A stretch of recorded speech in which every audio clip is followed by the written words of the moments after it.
सगळ्यात महत्त्वाचं लागतं ते म्हणजे पैसा. आपण सगळ्या गोष्टीचं सोंग आणू शकतो, पण पैशाचं सोंग कधीच आणता येत नाही. आणि मला तर त्याच्यासाठी आम्ही श्री रमेश टेक्सटाईलची उभारणी केली. श्री रमेश टेक्सटाईलमध्ये अगदी लहान जन्मलेल्या मुलापासून ते अगदी वयोवृद्धांपर्यंत कपडे आपण देतो. श्री रमेश टेक्सटाईलमध्ये फक्त कपडे विकण्याचं काम केलं जात नाही, तर आम्ही आमच्या ग्राहकांचा विश्वास संपादन करत असतो. आणि त्यामध्येही आम्ही आणखीन एक गोष्ट सांगायला मला आवर्जून सांगावीशी वाटते. श्री रमेश टेक्सटाईलमध्ये जो प्रॉफिट होतो तर त्यातील काही हिस्सा आम्ही समाजकार्यासाठी वापरतो. आपल्या समाजातील मुलांच्या शिक्षणासाठी वापरला जातो. यासोबतच आम्ही आज जो आपला कार्यक्रम आहे शैक्षणिक वाटप समारंभ, आज मला सांगायला अगदी अत्यानंद होतोय की आज आपण मागच्या वर्षी आपण 450 विद्यार्थ्यांना पलूस तालुक्यातील आणखी 2 तालुक्यातील मुलांना वाटप केलं होतं शैक्षणिक साहित्याचं. परंतु यावर्षी आपण 4 तालुके घेतलेले आहेत. त्यामध्ये पलूस, माळवा, खानापूर आणि कडेगाव या 4 तालुक्यातील 14 शाळा आपण घेतलेल्या आहेत. आणि या 14 शाळांमधील 810 विद्यार्थ्यांना आपण शैक्षणिक साहित्याचं वाटप करतोय.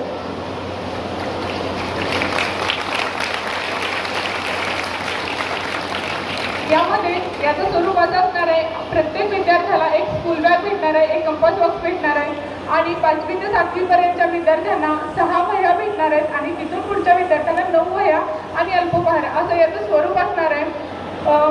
खरं तर याच्यामध्ये आपण ज्या वह्या आपण तुम्हाला देणार आहोत तर त्या वह्या आपल्याला मराठवाडा मित्रमंडळ पुणे यांच्याकडून भेटलेल्या आहेत. तर रमेश पंडित सर आणि आपल्या मराठवाडा मित्रमंडळाचे अध्यक्ष भाऊसाहेब जाधव सर काही कारणानिमित्त आज येऊ शकले नाहीत. तर आम्ही आपले खरंच ऋणी आहोत, कारण आपलं गेली 4 वर्ष मराठवाडा मित्रमंडळाचे आपल्याला सहकार्य लाभते. सरांनी त्यांच्या संस्थेने यावर्षी अगदी 6120 वह्या आपल्याला सहकार्य केले आपल्याला दिलेले आहेत.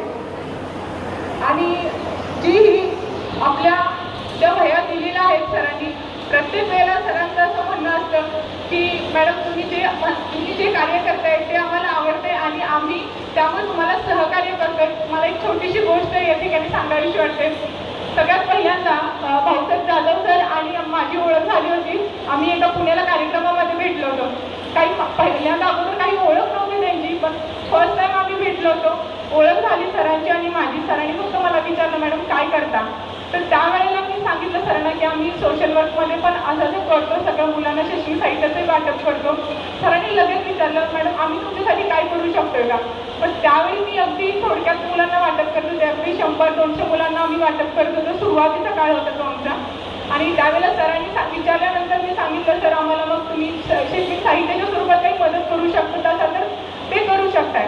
आणि सरांनी तेव्हा शब्द दिला की मॅडम आम्ही तुम्हाला लागेल साहित्य आम्ही ते देतो. आणि सरांनी तो शब्द पाळला आणि ते आजही आम्हाला ते प्रोव्हाइड करतात. तर खरंच तुमचं सहकार्य आम्हाला खूप लाभतंय. इथून पुढे तुमचं सहकार्य आम्हाला लाभेल अशी आशा करते. विद्यार्थी मित्रांनो, आपण ज्या समाजामध्ये राहतो त्या समाजात आपण काही देणं लागत असतो. अजून तुम्ही खूप लहान आहात, आज तुम्ही घेणाऱ्या मध्ये बसलेला आहात. परंतु एक गोष्ट लक्षात ठेवा, आज आपण घेणाऱ्यामध्ये आहोत, पण ज्या वेळेला आपण मोठे होणार आहोत, ज्या वेळेला आपण स्वतःच्या पायावरती उभे राहणार आहोत, तर त्यावेळेला आपण देणाऱ्यांच्या यादीमध्ये राहायला हवं.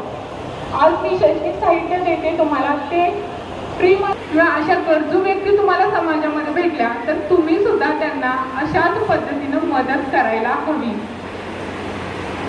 करू शकाल नक्की. Very good. आजचा आपला कार्यक्रम खूप छान पद्धतीनं पार पडतोय. आपल्या सगळ्यांचं सहकार्य याच्यामध्ये लाभतंय.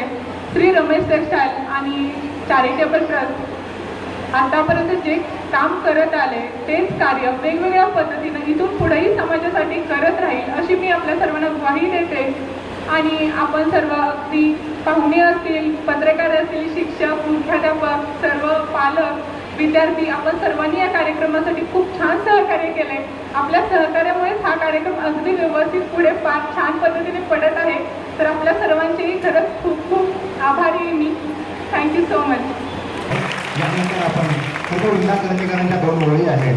पाय असावे जमिनीवरती कवेत अंबर घेताना असो असावे ओठांवरती काळीत काढून देताना संकटासाही ठमका होणे सांगावे हे आता बेहत्तर नजर ओळखून नजरेमध्ये आयुष्याला द्यावं उत्तर. मित्रांनो, आयुष्यामध्ये अनेक अडचणी येतात, संकट येतात, परंतु त्या संकटांवरती आपण पाय देऊन उभं राहायला पाहिजे. आणि अशाच प्रेरणा ज्यांनी आपल्याला दिली ती आलेली आहे साधना बनकर मॅडम यांच्यासाठी आपण एक जोरदार टाळ्या त्यांचं आपण स्वागत करू. त्यानंतर आपण सत्कार सोहळ्याकडे आपण वळणार आहोत. मान्यवरांचा सत्कार यानंतर संपन्न होत आहे. प्रथमतः माननीय प्रकाशराव तथा बाळासाहेब बापू पवार संचालक राजाराम बापू पाटील सहकारी साखर कारखाना ईश्वरपूर प्रमुख सत्यविजय उद्योग समूह